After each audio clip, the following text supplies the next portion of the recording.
എനിക്ക് ഇല we say ഇല ഊട്ട in Kannada. Every state has its own variation. എനിക്കത് ഭയങ്കര ഇഷ്ടം. ഓണസദ്യ എനിക്ക് ഭയങ്കര ഇഷ്ടം. അപ്പൊ ഇപ്പൊ 25 years ആയി. ഇപ്പൊ ഒന്ന് ചോദിച്ചു കഴിഞ്ഞാലും നമ്മുടെ കേരളത്തിന്റെ ഒതന്റിക് ആയിട്ടുള്ള ഭക്ഷണം ഏതെന്ന് ചോദിച്ചാൽ ചേച്ചിക്ക് ഏറ്റവും കൂടുതൽ ഫേവറേറ്റ് അല്ലെങ്കിൽ വെനവർ ചേച്ചി കേരള വന്നു കഴിഞ്ഞാൽ മിസ് ചെയ്യാണ്ട് കഴിച്ചിട്ട് പോണത് എന്തായിരിക്കും? എനിക്ക് ആക്ച്വലി സത്യം പറഞ്ഞാൽ ഇവിടുത്തെ ഒതന്റിക് അവിയൽ ഇഷ്ടം. ബിക്കോസ് അവിയലിന് ഞാൻ ഇത്ര what shall I say, such good avial ഞാൻ ആക്ച്വലി കഴിച്ചിട്ടില്ല. കഴിക്കും വെരി റെയർ. നോ, ട്രൈ ചെയ്തിട്ടേ ഇല്ലേ? ആണോ? ക്ലീനിങ്ങിലാണോ full interest? No cooking. But I like ഇവിടുത്തെ അവിയൽ, ഇവിടുത്തെ തോരൻ, ഇവിടുത്തെ പായസം. ആ ചക്കന്റെ കുറെ വെറൈറ്റി ചെയ്യുന്നുണ്ടല്ലോ, ചക്കയുടെ പായസം. അപ്പൊ ഇത്ര ഇഷ്ടമുള്ളപ്പോ ബാക്ക് ഹോം ചെന്ന് കഴിയുമ്പോഴത്തേക്ക് ഇതിൽ ഏതെങ്കിലും ഒന്ന് ട്രൈ ചെയ്യണമെന്ന് തോന്നിയിട്ടേ ഇല്ല? ഞാൻ ഓർഡർ ചെയ്തിട്ട് കഴിക്കും. ഉണ്ടാക്കി കഴിക്കാൻ എനിക്ക് സത്യം അതിലെ ഒരു ആക്ച്വലി എന്റെ മിസ്റ്റർ ഫ്രണ്ട് നേബിൾ ഇപ്പൊ തന്നെ പറഞ്ഞു, കൊറേ ആൾക്കാര് ലക്ഷ്മി ചേച്ചി ഒരു റോൾ മോഡൽ പോലെ നിക്കുന്നേ, നീ ഇങ്ങനെ പറയണ്ട. എനിക്ക് ആഗ്രഹമുണ്ട്. എനിക്ക് ആ ഒരു എന്താ പറയാ, കുക്കിങ്ങിലെ കുറച്ച് ഒരു പേഷ്യൻസ് വേണം. എനിക്ക് അത്ര ശരിക്കും പേഷ്യൻസ് ഇല്ല. അതെ, വേറെ നോട്ട് ഫോർ കുക്കിംഗ്. ഓക്കെ, നമുക്ക് നെക്സ്റ്റ് ചോദ്യത്തിലേക്ക് വരാം. ജീവിതത്തിലെ ആദ്യത്തെ വിഷുക്കണി സമ്മാനിച്ചത് ജയറാമേട്ടനും പാർവതി ചേച്ചിയുമാണ്. അത് നമുക്ക് 2001. അതായത് കൊച്ചു കൊച്ചു സന്തോഷങ്ങളുടെ സെറ്റിലാണോ? അല്ല, ഞങ്ങള് ഒരു ഗൾഫ് ടൂർക്ക് പോയിരുന്നു. അപ്പോ ജയറാം, കാവ്യ ആൻഡ് പ്രഭു ഗണേശൻ, പിന്നെ കലാ മാസ്റ്റർ ഗ്രൂപ്പ്, കലാഭവൻ മണി ഉണ്ടായിരുന്നു. അപ്പോ കുറെ artist. So first star show ആണ് ഒരു ടൂറ്. അപ്പോ നമ്മുടെ ഈ ദുബായില്, നമ്മുടെ ബേസ് ദുബായ്, അവിടെ പോകും. സോ അവിടെ രാവിലെ എല്ലാരും അപ്പൊ തന്നെ എനിക്ക് കേട്ടു ഇത് വിഷുക്കണി അപ്പൊ അതിന്റെ പൈസ കൊടുക്കും. അതെ, ഫസ്റ്റ് ടൈം ഞാൻ കണ്ടത് പാർവതി അത് ഇട്ടു, അത് വിഷുക്കണി ഉണ്ടാക്കി. സോ ഞാൻ രാവിലെ അങ്ങനെ എണ്ണിട്ടില്ല, എനിക്കറിയില്ലായിരുന്നു ഇതെല്ലാം. പക്ഷെ ഞാൻ ഫസ്റ്റ് ടൈം ഈ വിഷുക്കണി പറ്റി അറിഞ്ഞത്, അതിനെ കുറിച്ച് അറിഞ്ഞു കണ്ടതെല്ലാം അവിടെ വെച്ചിട്ടാണ്, അതും ദുബായിൽ വെച്ചിട്ടാണ്. ഓക്കെ, എന്നിട്ട് അങ്ങനെ വിഷുക്കൈനീട്ടവും കിട്ടി. അതെ. ഓക്കെ, ശരി. അടുത്തത്, പിന്നെ അങ്ങോട്ട് കണ്ടിട്ടേ ഇല്ല വിഷു? കൊറേ. പിന്നെ ലോട്ട് ഓഫ് ടൈംസ് വിഷുക്കണി എന്ന് പറയുമ്പോ എല്ലാ ഫോട്ടോസ് தான். ഫോട്ടോസ് എല്ലാരും അവരുടെ വീട്ടിലെ വെച്ച് ഫോട്ടോസ് കാര്യങ്ങളും വളരെ നന്നായിട്ട് ചെയ്യുന്നുണ്ട്, അയച്ചു തരും. ഓക്കെ.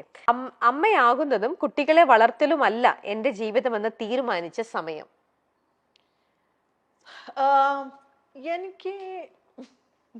എനിക്ക് തോന്നുന്നത് ചേച്ചിയുടെ ഇന്റർവ്യൂസ് ഒക്കെ കണ്ടു കഴിഞ്ഞാലും എല്ലാം ഏറ്റവും കൂടുതൽ ഫ്രീക്വന്റ്ലി ചേച്ചിയോട് എല്ലാവരും ഏറ്റവും മോസ്റ്റ് ആയിട്ട് ചോദിച്ചിരിക്കുന്ന ഒരേ ഒരു ചോദ്യമാണ്, ലക്ഷ്മി എന്തുകൊണ്ട് കല്യാണം കഴിച്ചിട്ടില്ല? ഇത് തന്നെ. സോ എനിക്ക് ആ ചോദ്യം റിപ്പീറ്റ് ചെയ്യണമെന്നേ ഇല്ല. സത്യം പറഞ്ഞാല് എനിക്ക് അങ്ങനെ ഒരു ആഗ്രഹം എപ്പോഴും ഉണ്ടാവുന്നേ ഇല്ല. ഇൻഫാക്ട് എനിക്ക് കുറെ അമ്മമാര് രാവിലെ அந்த സ്കൂൾ ബസ് നിൽക്കുമ്പോ அந்த കുട്ടിക്ക് ഇത്ര വലിയ ബാഗ് ഇട്ട് അവർ നിൽക്കുമ്പോ ഞാൻ വിചാരിക്കും എത്ര ഒരു സ്ട്രെസ് ആണ്, എത്ര ഒരു റെസ്പോൺസിബിലിറ്റി ആണ്, കഷ്ടം. ഈ അമ്മയാകാൻ സത്യം അമ്മയാകാൻ ഈസി അല്ല. ഞാനൊരു അമ്മയാണ്. ഇപ്പൊ അവള് 8th സ്റ്റാൻഡേർഡിലാണ്.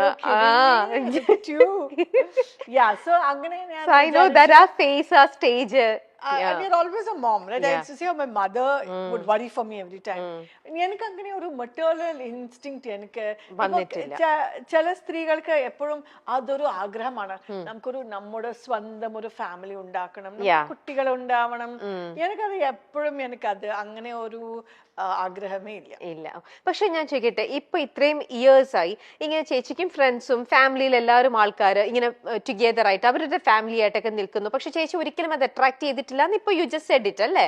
Definitely not. സത്യം. And lot of my friends are single also. അത് ഡിവോഴ്സ് ആയിട്ടുകൊണ്ട് അല്ലാതെ കല്യാണം കഴിക്കാതെ single ആയവരുണ്ട്. Divorced consider them married and come back.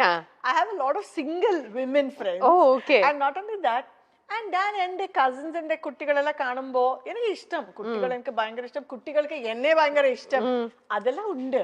പക്ഷേ ഈ അതൊരു ഡിഫറെന്റ് റെസ്പോൺസിബിലിറ്റി. മനസ്സിലായി എനിക്ക്. ഐ എം ടു ഏതോ അതെ, അത് നമുക്കത് ചിലർക്കത് സെറ്റ് ആവൂല. പക്ഷെ ഞാൻ ചോദിക്കട്ടെ, ഇത്രയും ഇയേഴ്സിനുള്ളിൽ എപ്പോഴെങ്കിലും എനി ടൈം ഏതെങ്കിലും ഒരു മൊമെന്റ് എങ്കിലും ചേച്ചിക്ക് ഒരു ഒറ്റയ്ക്കാണ് അല്ലെങ്കിൽ ആ ഒരു ലോൺലിനെസ് അങ്ങനത്തെ ഒരു ഫീൽ എപ്പോഴെങ്കിലും തോന്നിയിട്ടുണ്ടോ? സംടൈംസ്. പക്ഷെ ഐ ബിലീവ് എല്ലാത്തിനും നമ്മുടെ സൊല്യൂഷൻസ് ഞങ്ങൾ ഉണ്ടാക്കണം, നമുക്ക് ഉണ്ടാവും. So sometimes I feel if you have a companion you can do many things. Yes. Ipo suppose or a night la suppose the weather is but correct companion വേണം. ഇപ്പൊ just because എല്ലാവർക്കും ഒരു marriage ഉണ്ടെങ്കിൽ അത് ചിലപ്പോൾ ഒരു ആൾക്കാരുടെ nature സ്വഭാവം വളരെ ഡിഫറെന്റ് ആയാലും you can't do things together.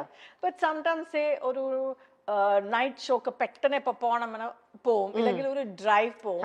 പക്ഷെ ഇപ്പൊ അത് ഓൾസോ നമുക്ക് കുറെ സൊല്യൂഷൻസ് ഉണ്ട്. If you have people who are impulsive, I do have some impulsive girlfriends also, so we do a lot of things, so it's okay. അത് miss ചെയ്യുന്നില്ല. Especially ഇപ്പോ ladies travel groups ഉണ്ട്, and everything with the net and social media ഇതൊരു positive ആണ്. നമുക്ക് to connect, to do fun activities, നമുക്ക് ഈ ഒരു ടൈപ്പ് റിലേഷൻഷിപ്പ് വേണമെന്ന് നമുക്കൊരു നിർബന്ധമില്ല.